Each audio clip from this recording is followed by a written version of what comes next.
síntomas transitorios. ¿Ya? ¿Debidos a qué? Debidos a una anomalía de hipersincronía neuronal, ¿ya? O sea, debido a una actividad hipersincrónica neuronal. ¿Y qué es la epilepsia? Es la enfermedad en donde las crisis epilépticas tienen un factor de recurrencia y de cronicidad. En otras palabras, la epilepsia está compuesta por crisis epilépticas que tienden a ser crónicas. ¿Ya? Nada más así. Muy bien. Entonces, conociendo qué cosa es una crisis epiléptica y qué cosa es una epilepsia, la ILAE ha puesto 3 criterios en donde te tiene que tener en cuenta para ser considerado crisis epiléptica, epilepsia. La primera es cuando se presenten 2 crisis distanciadas 24 horas, pero que sean crisis no provocadas. La segunda es cuando hay una crisis no provocada, pero además hay un factor que le da predisposición a tener más del 66% de posibilidades de recurrencia o de cronicidad. Y la otra es cuando el paciente ya tiene un síndrome epiléptico reconocido. El síndrome epiléptico es un conjunto de signos y síntomas, ¿no? Como síndrome, en donde el paciente tiene un tipo de crisis en especial o un conjunto de tipos de crisis en especial con un patrón electroencefalográfico especial para ese síndrome y además un patrón de neuroimágenes especial o definitorio para ese tipo de síndrome. Entonces no solamente crisis nada más, también tiene que ver radiología y electroencefalografía.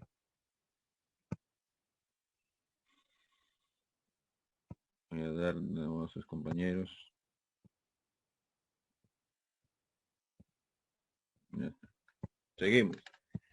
Entonces, hablando un poco de epidemiología en cuanto a crisis epiléptica, por lo menos un paciente, ¿ya? De cada 10, una persona de cada 10 por lo menos va a tener una crisis en cualquier momento de su vida, ¿no? Bastante.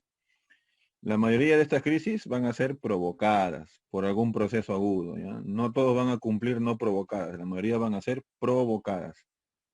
Ya hablando de epilepsia como enfermedad, un poco menos del 2% de la población la padece. Y su incidencia, o sea, los casos nuevos que se presenten en un tiempo, están dentro de la primera década de la vida y la última década, que es la 7ª década de la vida, ¿no? Bueno, no tanto la última, hay quienes llegan a 90. ¿Ya? Está en la primera y en la 7ª década de la vida los picos más altos de epilepsia. ¿Ya? Los picos de epilepsia tardía, aquellos que se presentan pues pasados los, tardía le llaman más de 20 años en adelante, ¿ya? Se van a ver incrementadas debido a enfermedades cerebrovasculares, ABC o stroke o ictus, como lo puedas llamar, y a otras como por ejemplo demencia. Esos son los 2 grandes factores o las 2 grandes etiologías que vienen a condicionar la aparición de una crisis epiléptica en un paciente con inicio tardío de epilepsia. De crisis epiléptica. ¿Ya? Muy bien, entonces, esto es una pequeña perla que te puedo dar. Cuando vas tú a preguntar a un paciente de crisis epiléptica, tienes que tratar de buscar si el paciente cumple con síntomas precríticos, los síntomas intracríticos y los síntomas postcríticos. O sea, en pleno proceso de la crisis, yo lo puedo ver, diferenciar lo que me cuente, lo que sienta o lo que el testigo haga, vea. Pero también tengo que preguntarle si ha habido algo precrítico y además si han podido evidenciar algo postcrítico. Estos 3 son característicos de una crisis epiléptica. Hay algunas crisis que solamente tienen intracrisis. Hay otras que tienen intracrisis y postcrisis. ¿Ya? Hay solamente pocas las que tienen precrisis. Pocas. Pero tienes que preguntarle.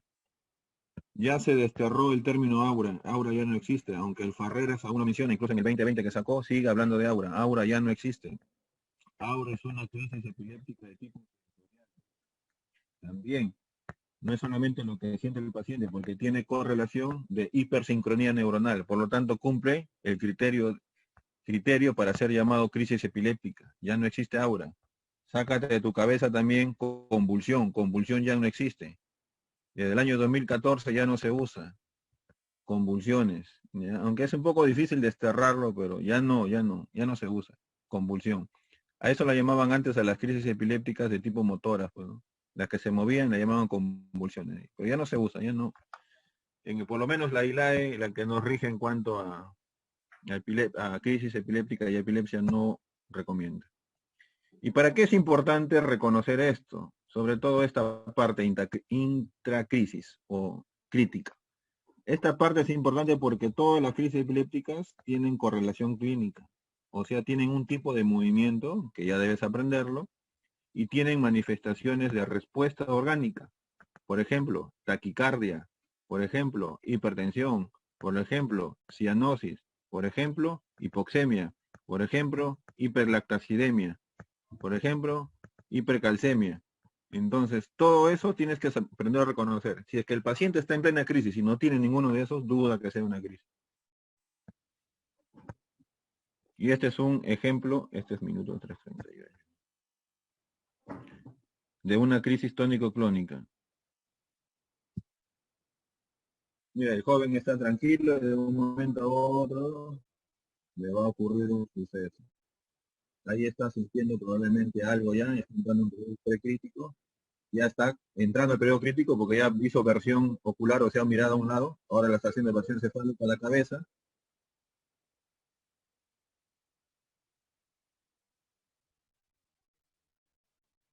Ya está cada vez más, y comienza a tener posturas del lóbulo frontal, ahora pasó a la generalización. La famosa pose de 4, hipertonía, fase hipertónica, ahorita está bien. Está como una tabla duro. Y lo que están haciendo está bien, lo único que tiene que hacer es colocar al costado al paciente. Luego está empezando a tener movimientos tónicos y clónicos también. Dentro de la fase tónica que apareció las clónicas. ¿Ya? Esa es una característica de una crisis tónico-clónica. Ya está terminando. Mira ese proceso de iniciar, llega a un máximo, un anual, luego baja, disminuye. Pero el paciente está inconsciente a todo momento porque es generalizado. Y ahí está en el periodo postcrítico, trastorno de conciencia, ¿no? Uno de tantos.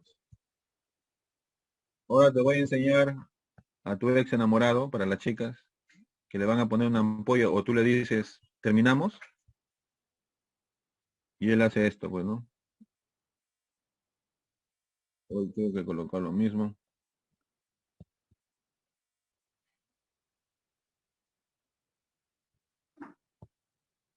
Acá está.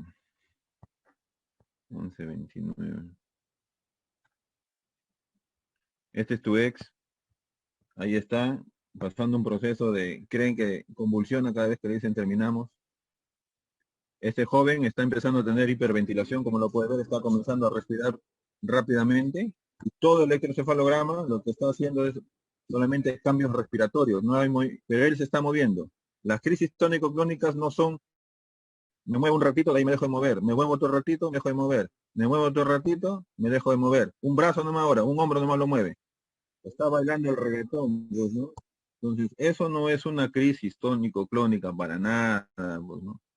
Entonces tienes que aprender a reconocer los patrones. ¿Ya? Así vas a encontrar los varones. Los varones son, bueno, me incluyo, porque también en general nuestra población de varones le van a poner una ampolla, tienen un desmayo y hacen esto. O le dicen a la enamorada, terminamos. En la emergencia vemos eso, ¿eh? Peleas de pareja, el hombre a emergencia por crisis, aparentemente crisis epiléptica. Lo ves y no es, pues, ¿no? Le saca los análisis también en el multimonitor, multiparámetro, tampoco tiene relevancia clínica. Se está haciendo. Lo mandamos al psiquiatra, pues, ¿no? Lógicamente. Bien. Entonces, bajo esos hechos de que tú debes saber reconocer una crisis epiléptica, es de que la ILAE ha hecho, pues, una clasificación de la forma en que inicia las crisis. Pueden iniciar de forma focal, generalizada, o quizás no haya nadie quien sea como testigo, o el propio paciente no recuerde, y aquellas que no se pueden clasificar, ¿no? Entonces, las de inicio focal y las de generalizado son las más frecuentes que vas a encontrar. La de inicio focal puede o no estar alterado la conciencia. En la de generalizado tiene que estar alterada la conciencia porque es general, pues. Las de inicio focal pueden ser de inicio motor o de inicio no motor. O irse de focal a tónico clónico bilateral, o sea, a generalizarse. Ahí encontramos nosotros las famosas presentaciones motoras, por ejemplo, las atónicas, las que pierden el tono, las clónicas, los que hay movimientos, espasmos también, ¿no? Son movimientos bruscos, violentos, rápidos, al igual que las mioclonías. Están las tónicas, como el joven que hemos visto en la primera, y de ahí vas a encontrar también las automáticas, las automatismos. Por ejemplo, el paciente puede estar consciente, pero él está como que se estuviera rascando algo. Y eso es un movimiento automático. Eso también es crisis epiléptica, con una consecuencia pues electroencefalográfica o no, como vamos a ver más adelante. Las de inicio generalizado pueden ser a su vez también no motoras. Y las famosas no motoras son las típicas conciencias, ¿no? Que pueden ser típicas o atípicas. ¿Ya? Entonces las motoras también tenemos la misma combinación, tónico-clónicas, clónicas, mioclónicas, combinaciones de tres, de mioclónicas, tónico-clónicas, o mioclónicas atónicas, o puramente atónicas, o también los espasmos. El compromiso de la conciencia y en todo el cuerpo, el CAE focal, un solo segmento, con o sin compromiso de la conciencia. Y aquellos que los testigos o el mismo paciente no puede revelar, pues como ha iniciado, pueden ser motor o también no motor. Pueden entrar incluso en las mismas categorías. Ya no hay crisis parcial compleja, crisis parcial simple, ya no. La simple ha sido llamada focal sin trastorno de conciencia, ¿no? O sin compromiso de conciencia. Y la compleja que antes llamaban ahora se llama focal con conciencia comprometida.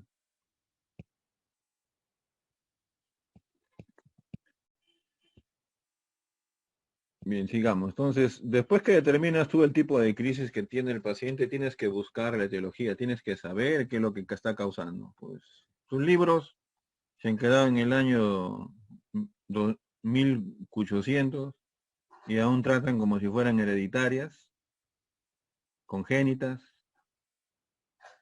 adquiridas. ¿Ya? Esto es para las crisis epilépticas, por si acaso. Crisis epiléptica. Hereditarias, si es que las crisis epilépticas cumplen con la condición de ser epilepsia, pasan a ser hereditarias, si es que está genéticamente determinado. O congénito, si es que solamente el paciente tiene una malformación genética propia de él, no que lo ha traspasado el familiar, ¿no? Como herencia, sino propia de él, y que él puede pasar o no, o lo adquirido de otro. ¿Ya? Tal vez un virus altere su alteración genética de él propia, él lo adquirido es alteración congénita, ¿no? ¿Ya? A ver, ¿qué pueden ser displasias? Como por ejemplo, displasia significa en vez de crecer así una circunvolución, lo hace de forma anómala. No forma, se pasa recto hasta el otro. Así, esos son displasias. Pueden ser tumores cerebrales, las lesiones propias dentro del útero del paciente que pueda pasar como en casos de hipoxias, hay daño cerebral. Hablemos un poco de las adquiridas. Las adquiridas pueden ser por propiamente el trauma, traumatismos en los pequeños, pueden ser por lesiones postquirúrgicas después de la operación, después de una infección como el famoso herpes virus que genera daño necrótico del tejido y por lo tanto pues ocasiona una secuela postinfecciosa, los propios tumores, algunos tóxicos, por ejemplo el alcohol también ocasiona epilepsia en un paciente por atrofia cerebral. Y otras drogas como la cocaína, ¿no? Por ejemplo. Hay algunas enfermedades degenerativas que también dan epilepsia, que son la enfermedad de Alzheimer. Esta es gran epileptógena. Y las enfermedades metabólicas adquiridas también te pueden condicionar hacia una epilepsia. Pero la ILAE ya se actualizó, bueno, desde el año 2014 nuevamente, te lo repito, se actualizó. Y los trata como estructural, como metabólica, como infecciosa, por ejemplo. Estructural, porque hay un daño dentro del tejido. Metabólica, porque tiene una enfermedad inherente o congénita, por ejemplo, la hemocromatosis, por ejemplo. O infecciosa, por ejemplo, tras una infección de un virus, ¿no? En donde veas tu huella de un daño cerebral. Y esto de acá es para las crisis epilépticas propiamente. O sea, aquellas provocadas o también llamadas agudas. Bueno. ¿Qué es lo que le puede producir? Una alteración metabólica. El sodio, el calcio, la glucosa, la urea también, en caso de insuficiencia renal, y otros metabolitos como el oxígeno y el estado y bueno, la propia glucosa, ¿no? Con sus metabolitos, pues sus cuerpos cetónicos, ¿no? Que no son propiamente la glucosa, pero son de los lípidos. ¿Ya? También pueden ocasionar. ¿Qué otros? Algunos fármacos, como por ejemplo los antidepresivos tricíclicos, amitriptilina, sertralina. Hay que tener cuidado. Las quinolonas. ¿Cuáles son las quinolonas que usas? Ciprofloxacino, moxifloxacino, levofloxacino, los beta-lactámicos, ¿no? Dentro del grupo ceftriaxona, cefadroxilo, los antituberculosos, isoniazida, los antihistamínicos también ocasionan crisis epiléptica. Esos que usas para la gripe, pseudoefedrina, también te pueden ocasionar crisis epiléptica. ¿Qué otros?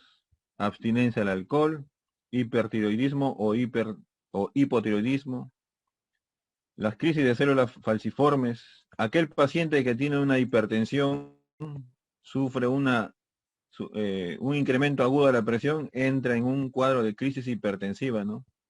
Y esta crisis hipertensiva, una de ellas, las manifestaciones puede ser emergencia. Y una de las emergencias hipertensivas es la encefalopatía hipertensiva. Una, ¿no? La otra puede ser un EBC hemorrágico. Esta también, el paciente comienza a hablar incoherencias, a ponerse agitado como un psicótico por elevación de la presión. También pueden tener crisis epilépticas provocadas. Algún trauma, ictus, hemorragia cerebral, la propia encefalitis, la meningitis también causan crisis epilépticas provocadas. Muy bien. Entonces, yo tengo que reconocer la crisis epiléptica de acuerdo a las manifestaciones clínicas. Te dije de que puede ser activado en cualquier foco, cualquier parte de la corteza cerebral, en cualquier lóbulo, lo puede activar. El lóbulo frontal, el lóbulo temporal, el lóbulo parietal, el lóbulo occipital, lo puede activar. Ya hasta el propio cerebelo incluso. Lo puede activar. Entonces, de acuerdo a eso tengo las manifestaciones. Tengo la manifestación somatosensorial. Como somatosensorial significa sensibilidad. Hay acá parestesias. Ya siempre colaterales. Recuerda que la vía córtico-espinal y la vía sensitiva del tracto trigémino cortical ocasionan pues un decusamiento, ¿no? de las vías sensitivas, de las vías motoras y a nivel medular de las propias vías sensitivas, ¿no? Entonces, puede haber, por ejemplo, agnosia contralateral. Le haces que cierre los ojos, el paciente por la sensibilidad lateral no puede reconocer el objeto que está palpando. ¿Ya? O tal vez pueda sentir de que su brazo no es de él, es de otro. Alguien le ha puesto este brazo ajeno, desconocido. También es sensorial. Lo motor es bastante conocido, ¿no? Los motores típicamente lo tónico, lo clónico, lo mioclónico, lo atónico también. ¿Ya? Hay crisis especiales donde tú vas a encontrar el término versión cefálica o versión ocular. ¿Qué es lo que ocurre ahí? Lo que has visto en el joven. Tiende a girar los ojos con la cabeza o los ojos puros o simplemente los ojos o simplemente la cabeza. Otra vez cefaloocular, ¿no? Ambos, el giro. ¿Ya? Suele haber habla, vocalizaciones en las crisis motoras también. Las crisis de tipo solamente auditivas, el paciente puede tener un zumbido o una sensación de que le están percutiendo el oído. Ah, y otra cosa, ya que esto no le he puesto también, puede ocurrir que escucha voces, te dicen, mátalo, mátalo, no vales nada, mátate, mátate. Esas voces pueden confundirse con esquizofrenia. Entonces se tiene que ver si cumple un periodo pre, intra y post crítico en el paciente para determinar que estoy frente a una crisis epiléptica también. Las de olfativa, ¿no? Huelo feo, desagradable, huele un olor horrible. También es otro tipo de crisis epiléptica. ¿Ya? Acá antes de avanzar tienes que reconocer que la crisis epiléptica pues tiene un tiempo de duración. Si sobre todo ya no es una crisis epiléptica común, se llama estado epiléptico, ¿ya? Si pasa los 5 minutos. Eso también tienes que conocer el tiempo, porque es importante que tú reconozcas una crisis por el tiempo. Muy bien, hay crisis también de tipo gustativas, como por ejemplo un sabor desagradable, sabor metálico, o muy dulce, a pesar de probar algo salado o algo ácido. Hay crisis vertiginosa también, ¿no? Siento de que van vuelta las cosas, dan vuelta, vuelta, vuelta, y ahí me pasa. Vuelta, vuelta, y me pasa. En cualquier posición, en cualquier situación, incluso cerebeloso es posicional, ¿no? Este no. Hay crisis también visuales, aquellas luces que ven figuras, puntos de color o incoloros. ¿Ya? Es raro que se encuentre fotopsias, es muy raro como las auras de las cefaleas migrañosas, es bien raro, pero puede haber también. Por eso es importante conocer cuánto tiempo dura un aura, ¿no? A comparación de una crisis epiléptica de tipo visual, sensorial visual. Hay crisis límbicas también. Este sistema límbico tiene que ver mucho con el sentimiento, ¿no? Entonces hay pacientes que tienen una sensación de un malestar abdominal nada más, parece que sube, sube, sube, sube, sube, sube, como una epigastalgia, ¿no? Algo así, sube, sube, sube. También hay sensaciones de orgasmo, están caminando tranquilos, tienen una crisis orgásmica también. Yo he tenido pacientes también que tienen crisis anales, o sea que el paciente siente una sensación de que le están penetrando y por lo tanto siente esa incomodidad, ¿no? Y duran así fugaces como una crisis, son también crisis. Te va a parecer chistoso o raro, pero hay. Al igual que hay orgásmicas también hay. Y las otras son un poco más psiquiátricas, ya, en donde el paciente comienza a presentar alucinaciones tanto auditivas o ¿ya? Los famosos déjà vu o jamás vu también son típicos de estas crisis, sobre todo en las de tipo de encefalitis autoinmune. Es bien frecuente el déjà vu ahí, autoinmune. Si tú encuentras a una señorita, que es más frecuente en mujeres también sea de paso, joven de 20 años, que te dice, doctor, no sé, a la mente se me vienen recuerdos que ya lo viví, ya lo viví, ya lo viví, y es frecuentemente, episódicamente, ¿no? Eso también tiene que llamarte la atención, no es simplemente psiquiátrico, hay que ver que cumple los criterios de crisis. Y las otras son las discognitivas, ¿no? Tiene que ver predominantemente con el tema de la conciencia y por lo menos afectación de dos componentes de la cognición, perdón, como puede ser la atención, la memoria, ¿no? Son las funciones cerebrales superiores, cognición, memoria y emoción. ¿Ya? Entonces, las crisis, como te digo, pueden ser motoras, o pueden ser no motoras. Y las no motoras son las gustativas, vertiginosas, visual, discognitiva, todo lo que hemos podido detallar un poco.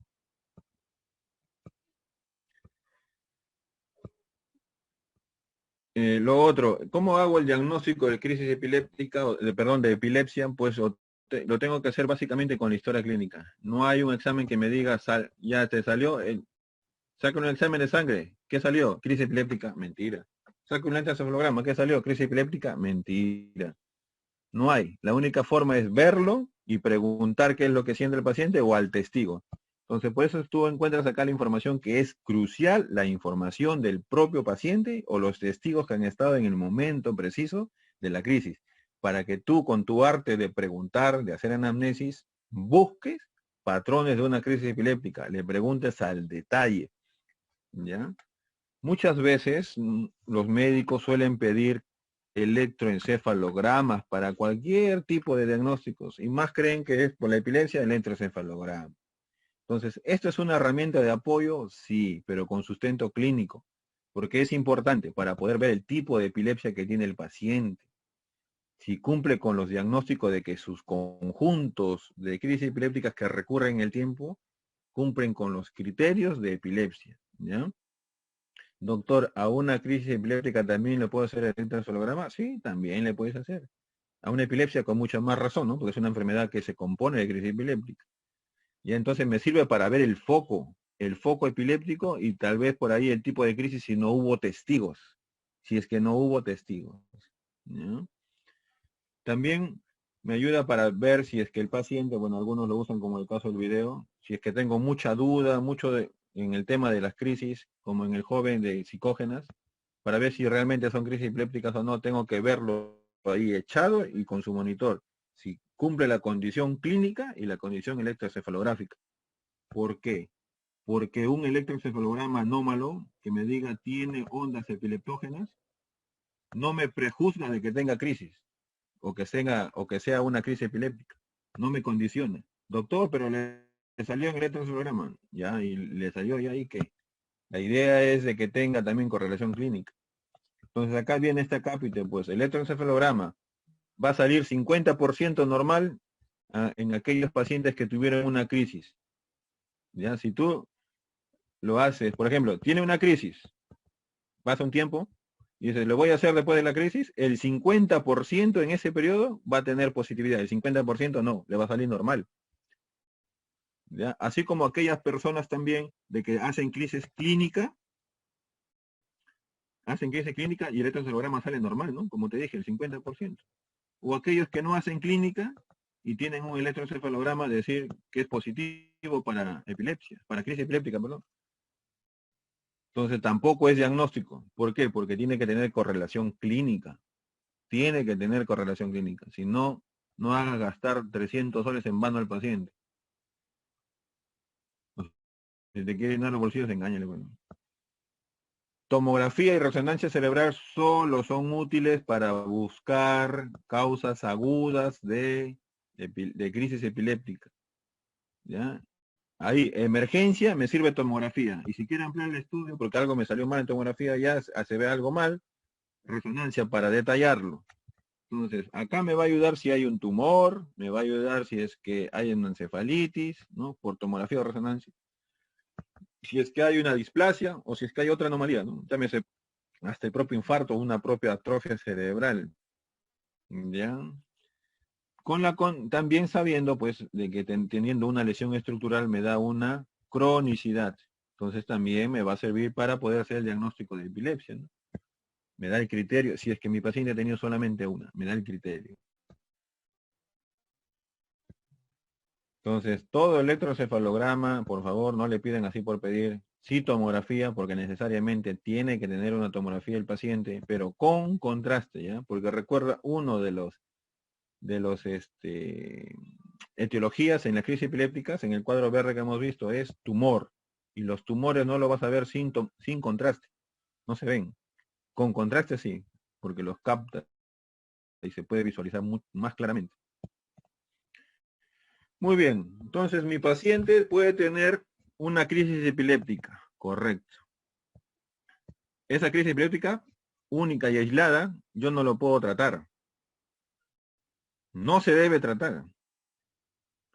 Pero si es que el paciente cumple algún criterio de que una sola crisis le tenga posibilidades de recurrencia de más del 60%, ya cumple el criterio de epilepsia. O aquel paciente que ya tenga recurrencia de crisis está cumpliendo otro criterio para ser llamado epilepsia. Ese es otro.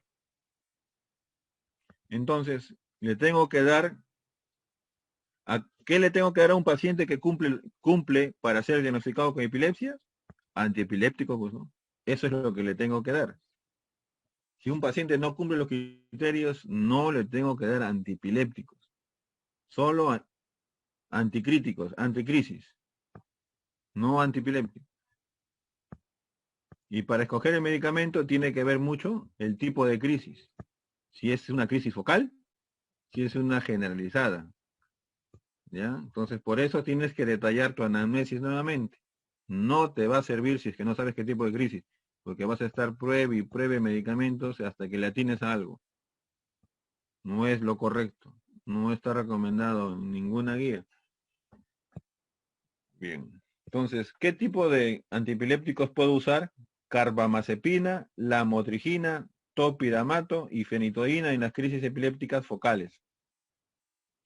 Y en las generalizadas, ácido valproico, fenitoína también me cubre generalizadas, lamotrigina también, topiramato también me cubre generalizadas, fenobarbital y lo último levetiracetam. Y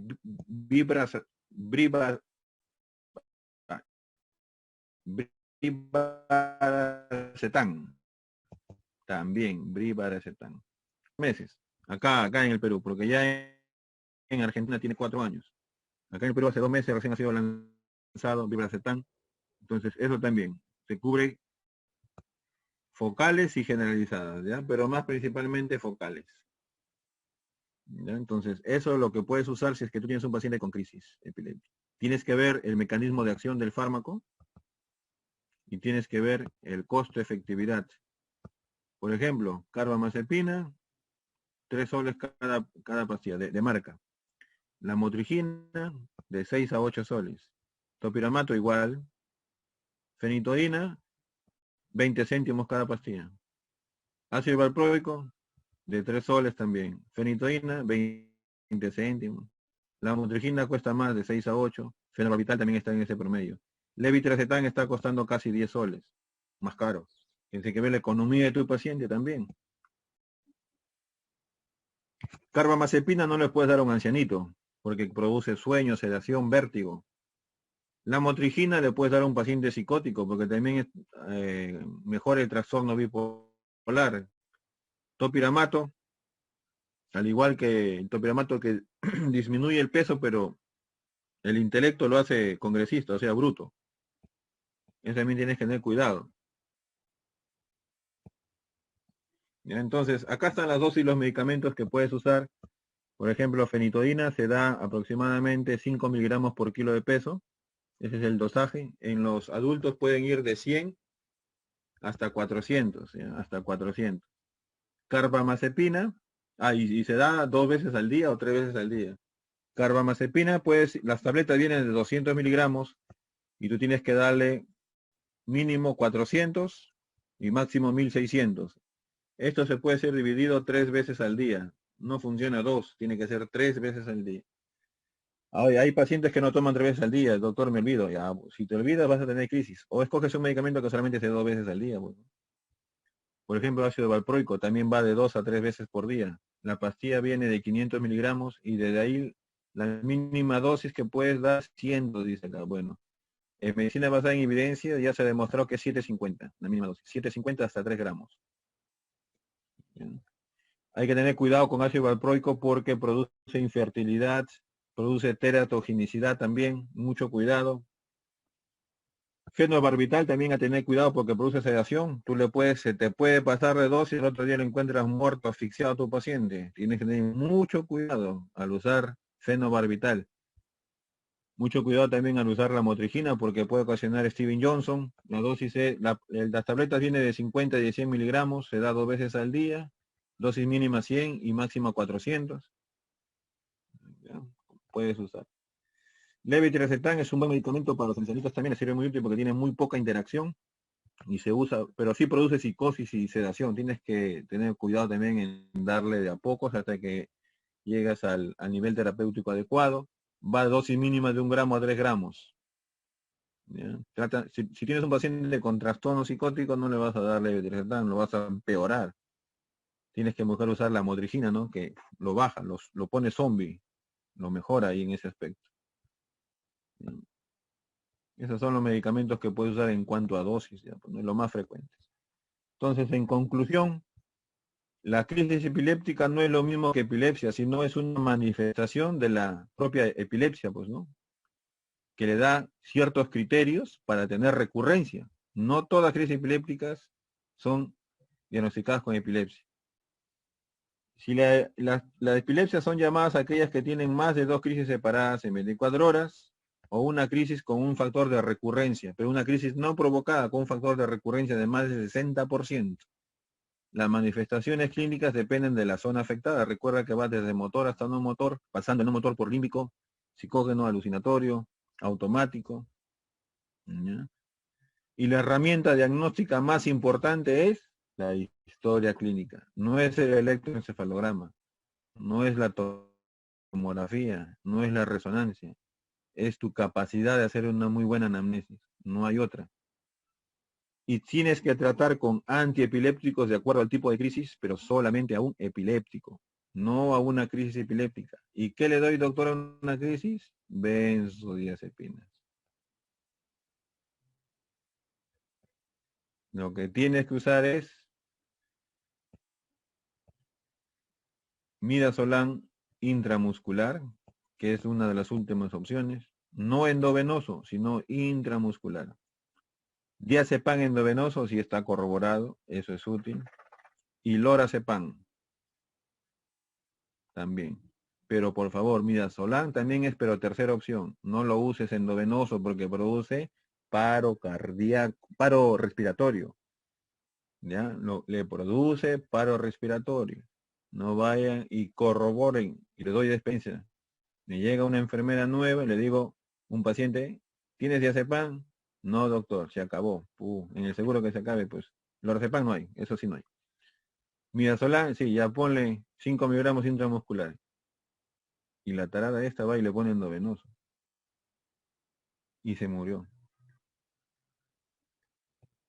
Así que tengan mucho cuidado, por favor. Corroboren y cercioren al personal que le va a aplicar que esté capacitado.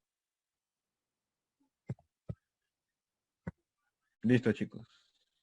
Preguntas, comentarios, lo escucho.